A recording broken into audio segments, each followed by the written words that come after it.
kwa mina urete muka isikwatu lesishika na maka na mina na wena federal mvenda abu Yehova no ina maka na mina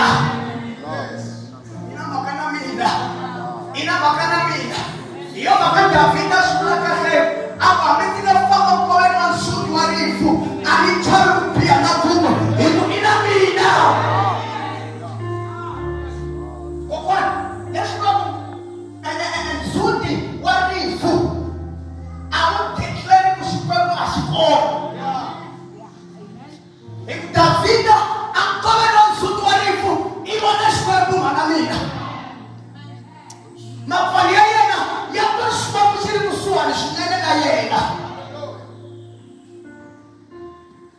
karibu na kushanga na shiyimo ejuna ya Yehova leo isuke iya Yehova na kipa kutraye iyi mari tumayena akutsitabana mwenenda kunga yeriki ngaba kurikutsiki wake ichakumari shiko mashina we ngaba kumashangu kurejectiwa ngaba kurukuruketero ngaba kurukutsanzeka ngaba kurukukala kantiru manamira ke ina wena